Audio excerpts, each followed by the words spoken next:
where your kids are getting older, you're not mothering full time, you're maybe feeling a little less important, you're feeling like maybe you have a little less to say that people want to listen to, and it's also easy to do.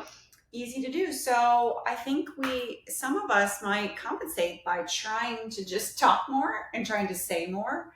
And I think we're all a little bit, at least I feel like it. It's like a competition who can talk more sometimes, right? And you can't control what the other person is going to do. You're going to maybe get in a conversation with a talker who goes on and on and on and on and doesn't stop to listen to like this one right now. No, I don't mean you. I mean, I can name. Right? I think we can all name the person, unless you're the person that doesn't shut up, the person that just on and on, and you can't get a word in, and you're like, it's selfish. Yeah. Right? But we can't control them, but what we can do is we can give to another person the benefit of the listening, and for us to zip it and listen. Do you feel like I do this anyway? Like if I'm in a situation where I'm meeting new people or in a social situation where there's people that I don't know, I feel like I should just be quiet, because then I'm like being awkward because I'm just quiet and just not adding anything to the conversation. And then I just start randomly talking about things I shouldn't. It's like, so there's that too, where it's like uncomfortable silences, right? That you don't want. Right. And you just fill it with garbage. I know. But the best people, this is when you know you're with people that like you really love and trust and are some of your people, because you can have those silences and it's fine. Yes. That's very true. Right? Very true. Hello, everybody. Welcome back to another episode of Life After Kids with Drs. Brooke and Lynn. I'm Dr. Brooke. And I'm Dr. Lynn, who does not have her glasses, so not very effective. Go grab your glasses, girl. Dr. Lynn. We're at that age. We need the readers. Oh, yes. Warby Parker. Love them. Ladies, thank you for joining us today. We are so happy to have you here. We have, I think, a good topic of conversation. If we didn't think it was a good topic, we wouldn't be talking about it. It's about listening, which is what you're doing as you're sitting in your car. You're listening. Have a choice. You're doing a really good job. But we're talking about being a better listener with our kids, with our spouses, with our friends. Mm-hmm. In general, we've kind of like lost the art of listening, and there is an art to it.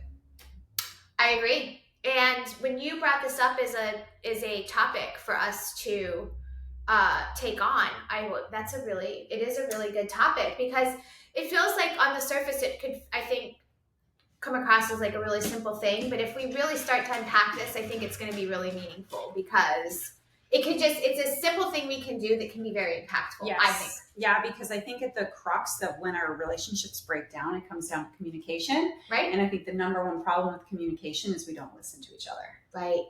Oh, that is like a mic drop right there. Right. It's so important. Yeah. And you're right. In our phase of life, it's like we do it with our spouses. We do it with our children. We do it with our friends. What about ourselves?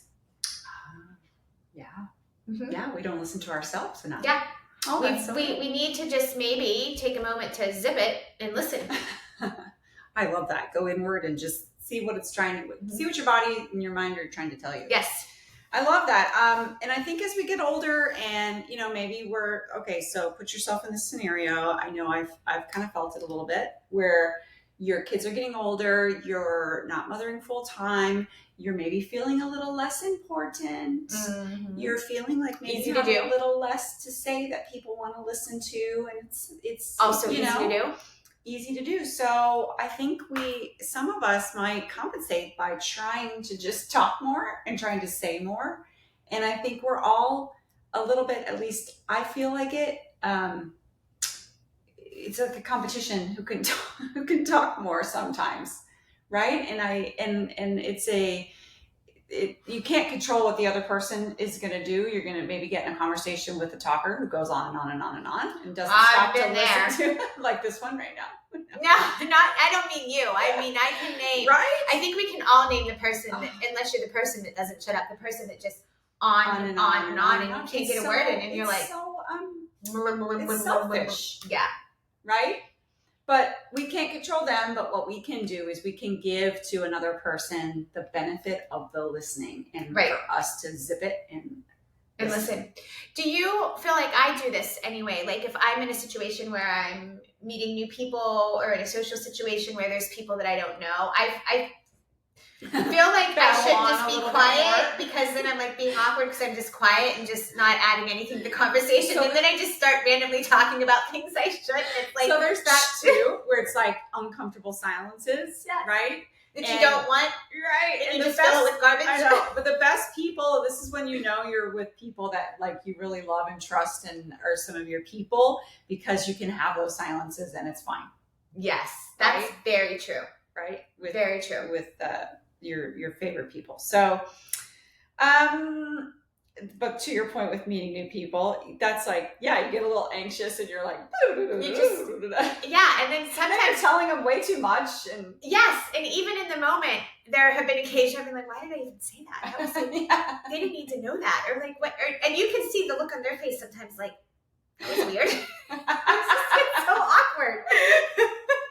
Right? Am I alone like, there? It comes to mind the Dirty Dancing movie where she like walks away. She's like, I carried a watermelon. Yes, that's right. She's like, yes, okay, exactly. Well, I'm so glad that happens to you, because that 100% hands down happens to me often, and you know you feel a little weird about it and awkward, but it's good to know that you're not alone. So there's an art to listening and there's an art to speaking. So today we're focusing on the art of listening. Yes, we did a whole new podcast on meeting new people. So go back and listen to that one. Absolutely. For our expert tips on that. But I think with listening, it's most important to think about giving before you take. Yes. It seems to be an overriding theme this year. We're talking a lot about that. We're talking a lot about that and about, well, actually, we're in the new year now. Yes. I guess I meant like in our Life After Kids podcast, the last 12 months. Giving instead of taking, and celebrating. But with the giving before you take, I have this written here, and this is good. So if you want to be heard, sometimes you have to listen first. Listen first before you are heard. Well, it's that, then we talk about this, like with, if you want a good friend, you have to be a good friend first. So if you want, for example, your spouse to listen to you, maybe you need to take the step to listen to what he or she or whatever is saying first. People only care what you have to say when they know that you care. And listening to someone and really actively listening, which we're going to talk a little bit about what that means, shows that you care. Right? You can feel it. And it's not just them speaking, and listening does not mean that you're rolling your eyes or looking away or looking at your phone, and it doesn't. Listening does not mean I'm not speaking, so I must be listening. Listening, just so you all know the definition of the conversation here, is eye contact, being interested, actually hearing and taking it in. Absolutely. Right? Yeah. You can tell when somebody's listening to you. They might be nodding along, but they are looking at you. They're not looking past you. They're asking questions that are appropriate based on what you said. Something that's really, really awesome, and I've had a few people do that in my life who have taught me a lot about listening, is to repeat back what you're hearing. Yes, right? That will make you remember it. Yes, it helps you remember, and also it helps that person to feel that you're heard. So if you're relating a story, I'm like, oh my goodness, so you're telling me this, and I'm picturing it, and you must have felt so blankety blank, or gosh, tell me more about that. You just told me X, Y, Z. What happened after that? Yes. You know, repeating back so that you're validating that person, and it helps them again to feel seen and heard. So it's really one of the most loving acts you can do. It's such a beautiful act of service to listen to somebody. It is. It's a loving act too, for sure. Right. And here's another thing I'll just say to caveat this too. Just came up in my mind. When you're have somebody in your life that you're close to, or maybe you're not, whatever it is, somebody who's in your life who has suffered a loss. A lot of times we struggle with even wanting to approach them because we don't know what to say, and we're afraid we're going to say the wrong thing. And what do they need at the time? Very often what they need is just somebody to be there and listen. Right? So especially in those situations. I'm so glad you've brought that up, because I think now many of us are getting to that age where we've had something like that happen. Sure. And sometimes it takes going through it yourself to really know. But the only thing that happens when you lose, if we're talking about a death or a loss of a loved one, right. the only thing in my experience that helps is for people to show you that they care. Mm-hmm. And that might mean like the person who asks the question and they're kind of like mumbling through it because they really don't, that at least they took a step and they still showed right. that they care. I would so much rather see that and like, right. I'm not really sure what to say here. Right. Like I would rather hear that yes. than the silence of nothing. Right. Or just the, hey, I just want you to know I'm here for you. I don't have the words, but I'm here to listen. Ah, so beautiful. Write that down. Mm-hmm. Write that down. Not if you're driving, but yeah. So there's a couple of ways to listen. We talked about some of the things: asking good questions, eye contact, repeating back what you're saying. When you're listening, also listen between the lines. So I think this is a good lesson for our kids too, as they're learning to like gain emotional intelligence for people, right? Learning to read people, reading the room and reading people comes from listening. Mm-hmm. In a lot of times. And sometimes you have to read in between what they're saying. Not necessarily assuming things or putting words in their mouth, but reading their body language, like paying attention to their tone, how they're saying things. So suggesting to pick up on what's the emotion or what's they're feeling behind the words. Yes. Yeah, that's good. And I would say, I'm sorry. No, go ahead. I was just going to say, I think this is a really important discussion around our grown kids too. And I've done posts on this and so many women chime in that like, it's one of the hardest things we do as moms of older kids is learn to just be quiet and listen and let them talk. But also the art of reading between the lines then to ascertain how they're feeling. Right? Because we might not be spurring them on. We don't want to necessarily tell them what to do. We don't want to ask too much. We don't want to be too pushy, but we also need to read between the lines to get a read on, is this something that they're going to handle? Do I need to step in here? Do they need advice? Do they just need to listen? Is this like really big damage control and something I need to be worried about and be on top of? Or you know what I mean? And sometimes the words might not say it, even though you're listening. You might have to be looking for cues too, right? Yeah, that's perfect. I love how you said that because, especially with our kids, they're not necessarily, like you said, they're not necessarily going to tell us everything we need to know. Right. So you have to pick up on it in other ways. Exactly. Agreed. Some people are better at this, but do you think you can still develop like high IQ? Do you think that's a developed thing? Do you think it's a talent thing that just some people kind of have it? Or high IQ, are you asking? I'm sorry, EQ, like emotional. Oh, I was going to say IQ.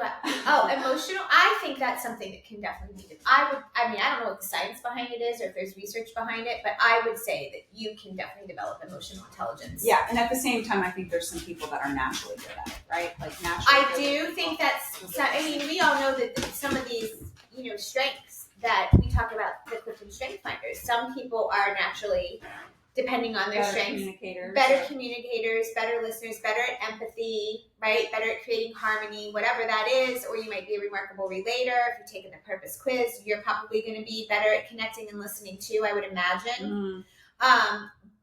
So I think there's that aspect of nature versus nurture. And you probably could have that conversation around this too. Were you born that way? Is that just in you, or is it something that you can learn? And if it's something that can be learned, which I do think we can always improve ourselves, right? And step out of our comfort zone, even if it's outside of maybe our strengths. I think the first step there is awareness that we need to be better listeners.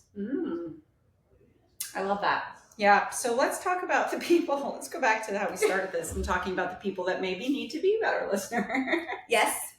So I was telling a story about my mom, and she lives alone, and sometimes I get on the phone with her and I want to tell her about my day, and I want to, she's my mom, so she's supposed to be there for me, and she's supposed to just listen as I talk. Blah, blah, blah, blah. She's my mom. I want her to let me vent and whine or celebrate or whatever. Right? But remember that she lives alone. And so there are going to be some instances in your life where maybe you just need to let that person talk and be that listener, right? However, you should not be, I guess that shouldn't always be the case in a friendship. It should be give and take. And if you find yourself wanting that person to listen to you because you're giving to them that art of listening, well, you have to have a hard conversation. You have to have a hard conversation. Okay, so I'm gonna really put you on the spot here. Do you feel like I do that too much to you? No, not at all. Really? Not at all. Okay, that makes me feel good. The reason I say that is because I was just going to say, I'm probably the one that needs to hear this. Like, you need to be a better listener. Shut your mouth. Are you sitting there, like, with your number 6 Enneagram going, did Dr. Lynn make up this topic for me? I know. I'm like wondering. Like, passive-aggressive way of getting this across? No, well, yes and no. But in all honesty, I am a talker. I mean, I can gab with the best of them. And I'm extroverted. And I can have, like, you and Sarah are probably my 2 best friends, and you're both maybe not that way. Sometimes we prefer to listen, so it works out great. It works for me because I can talk all day long. But no, I'm serious, and I more so with Sarah. You speak more, but Sarah is really good at just listening, being quiet. She's such a sweet, kind, loving soul that I often check myself, like, I'm talking too much. Like, I gotta just tell me to shut up. No, because this is also one of my favorite topics: introverted, extroverted. It's something really important to know about yourself. It really doesn't mean anything except for that you recharge by going inward. But very often, introverted people do tend to, because we are so inward focused, we do tend to hold back and not speak as much. So we love our extroverted friends because they take the pressure off of us talking so much, and it fills that gap. And sometimes we think, oh, we should say more, right? Yeah. So if you're feeling that, I'm probably feeling the opposite and thinking, oh, I should be more effusive or more speak up more. I'm glad to hear that. We're a match made in heaven once again on another level, because even yesterday when we were walking the dogs, I do this often for some reason when we're walking. I'm like, I'm talking and talking and talking. And she's just asking a question and listening. I should ask more questions. But then I'm like, maybe she's happy. And then I'm also like, well, she loves to think, and I think she's just asking me questions so I'll talk, and she doesn't really have to listen, and she can just sit there and think about what she wants to think about while I talk. You have a lot going on up there. There are many voices in this head of mine. You're thinking all of that while you're talking. And walking your dog. And while I'm sleeping and chewing gum and on this podcast and folding laundry. That's why we love you. No, I mean, hey, that's interesting. Have that conversation with your friends. So, like, that's certainly something we've never talked about before, but I'm certainly glad we have, because now I know how you feel and you know how I feel. I like it when you talk away, because I don't have to talk. And I don't have to listen if I don't want to, which is not the point of this podcast. No, but I do pride myself on being a good listener. You are and a great reading listener. Between the lines, probably to a fault, where I think I know things that maybe I'm not right. I try to sometimes see what I know, what I maybe don't know. That's a good point, and I don't know if this is off topic, but I definitely there's an art to that, and you are very, very good at that. But I've also seen that not serve you so well.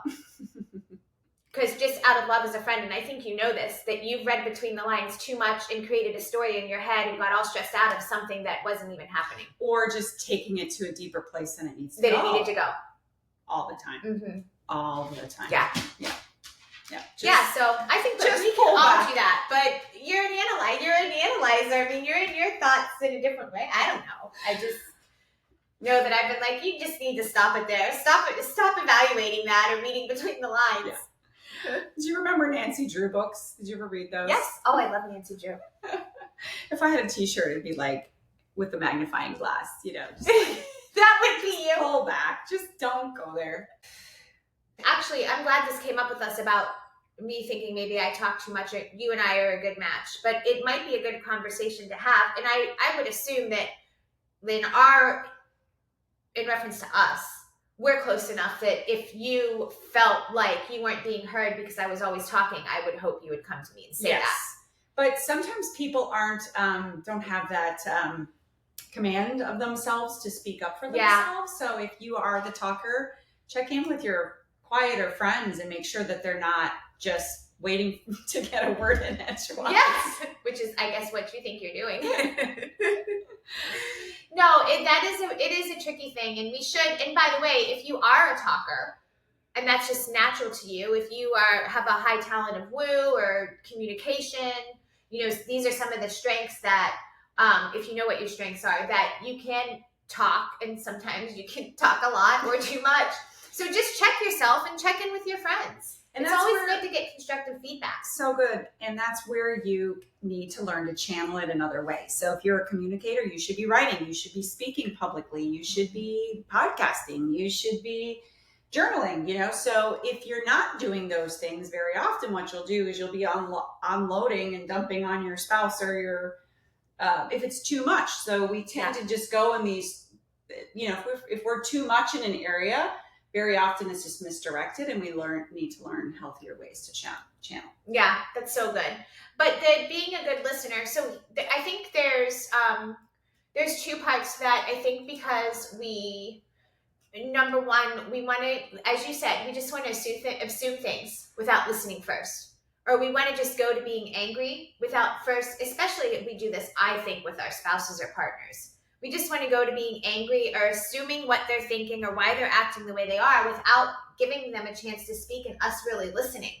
Or, I think another downfall in this phase of life in our relationships with our significant others, it could also be that, like, we just want to be heard so bad, and we want to be so quick to tell them all the things that they're doing wrong or why we're upset with them, and we don't give them a chance or the grace to do the same.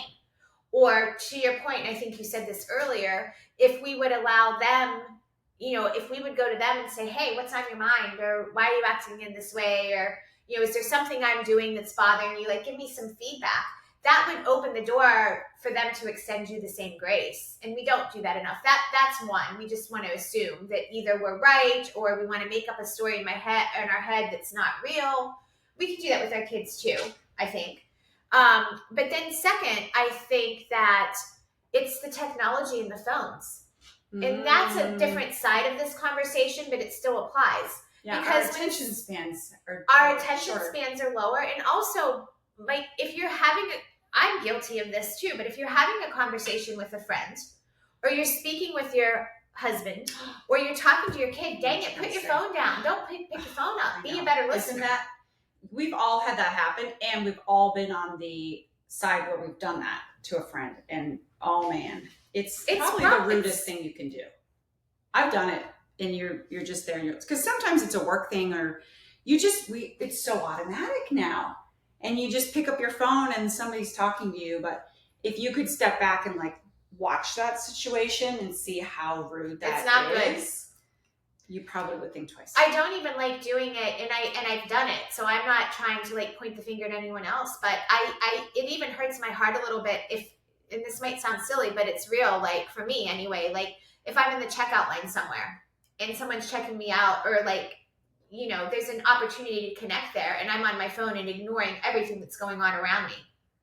And just on my phone, not looking at them, not making eye contact, not smiling, paying, taking my bags and going, and there was no interaction. Because that person is standing there all day long. You know what's great about that for me is if I ever do that and my daughter's with me, she blasts me for that. Really? Oh, she hates it. And so it's actually a really good thing, because I can feel comforted that she's not going to do that. Because she doesn't like it. No, she doesn't like it. And that's a really good point. So, we're talking about listening, and we took that right away to our spouses and our best friends and our kids. But what does that change in the world if you do that for people you don't even know? Like, I know. If we would all do a better job of that. Looking them in the eye, that might be the only, like, we've become so transactional with things and services, and these people, we're seeing the strain on the service industry. These people need that little bit of love, that little bit of something, and that could be part of your purpose. Is just to every day, people you come into contact, to bring a smile to their face or to look them in your eyes. Agreed. What if you made that your purpose? I know. It would change everything for you. It would really change a lot. And I think that talking about the look at her, talking about the conversation around it back, take it back to the kids or your spouse. I don't know why I did, what spurred me on to start doing this, but I've been doing this more and more. And I started probably a year or so ago that if one of them come to me and I'm in the middle of the text because they don't know and they just want to talk and they've got something on their mind, I will say, if I can't put the text down or I'm in the middle of it, I can't put the phone down or I'm in the middle of it, I'll say, can you just give me 2 quick seconds because I want to listen and I want to hear what you're saying. It's important to me and I'm not going to do a good job of that if I'm also texting, but I have to finish this text first. Yeah, that's fair because they need to learn they can't have you on demand either, right? Right. Or even with, and I do, that'll happen with my husband. I'll give you an example with Ken because I work from home. And sometimes we're on a different schedule because he's an early bird and then sometimes he's done with what he's doing, whereas I could work till 7 or later at night. So he's done with his day and he assumes I'm done too. And he comes in my office and he's like, hey, la la la la la la la, this is my day. And I could just sit there and work and not really listen. But or I could just get frustrated, but I'll and stop and listen. But I'll say, hey, listen, what your day was important to me. Everything you have to say is really important, but I've got to finish this first. If you could give me like 15 more minutes so that I can focus and get it done, as opposed to trying to do it while I'm also trying to listen to you and doing neither one well. Love it. So I think those are some tips there too. I'm rambling, but I have something else to say. Can you interject, please? Though I don't want to cut you off. No, I'm listening. Okay, I'm listening to you. That's nice of you. Look at you listening when we're talking about listening. I just got a thumbs up. I just feel like we talk so much about, you and I do with our Life After Kids community, about how important communication is. And how if we could just be better communicators, so many things in our life would fall into place better, right? Would you agree? Communication is at the heart of so much. 100%. I think we want to jump to thinking that communication, the art of communication, is in expressing yourself more clearly and talking.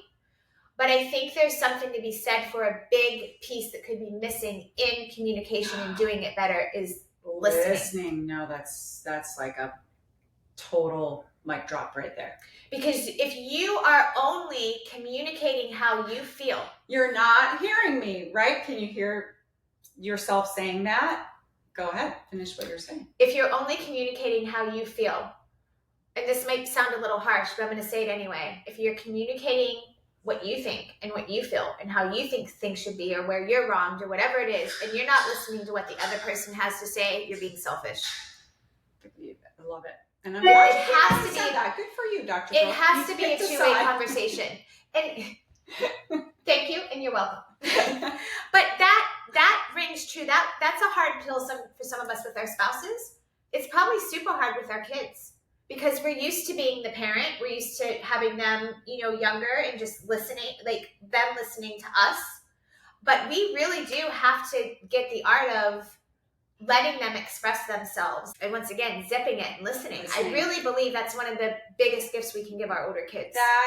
I think that's, if you take one thing away from this conversation, let it be that, because that role is changing, right? We used to be the authoritarian, and a lot of us grew up in very traditional homes where it's like, it's my way or the highway. Well, we know that doesn't necessarily go so well. Sure. And especially not when they get to be older, because they're exercising autonomy over themselves and they're not looking necessarily for you to tell them what to do. That's right. They're looking to be listened to and heard and seen.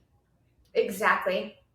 And that's very often what they need. And that's very difficult for us, I think, as moms, because it's just a different role. Switch it. Oh, it's a different role. But it's hard. Yeah, and I think that the better job that we do of listening to them, the more they'll probably come to us and the more in the loop we'll stay.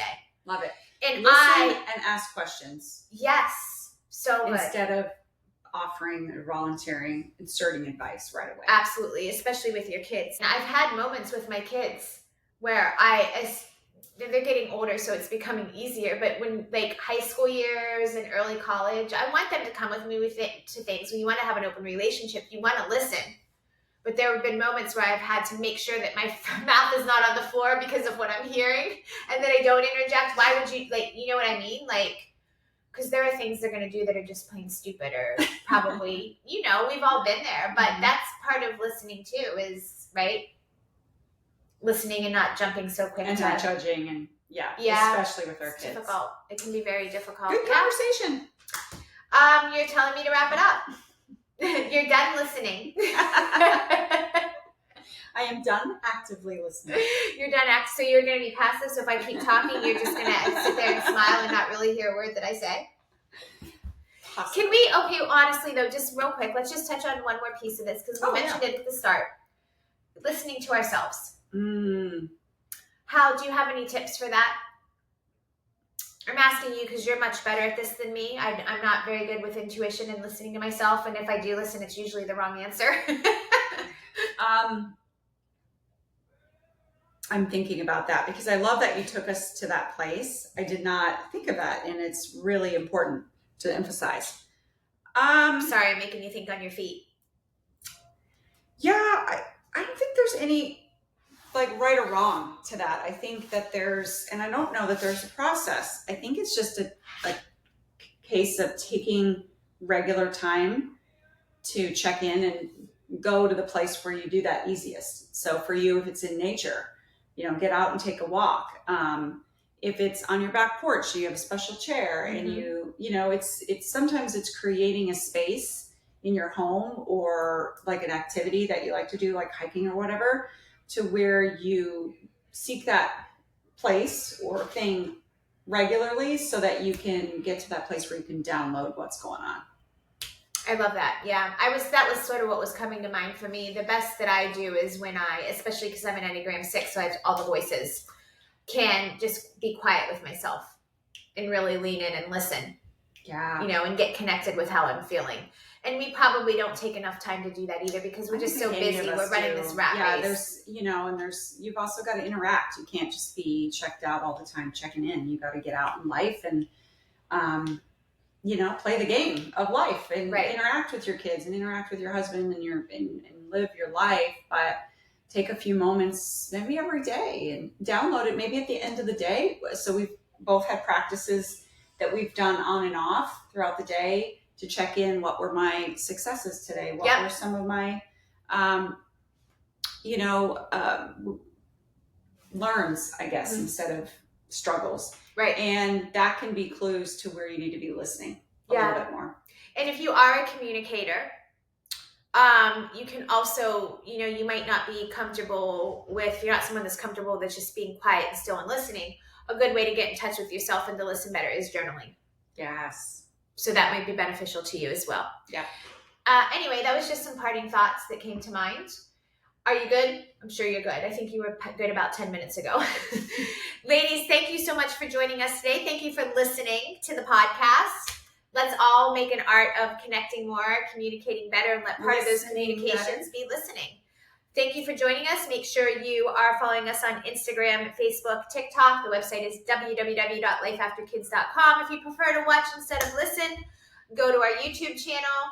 Have a great day and an even better week. Hugs to you.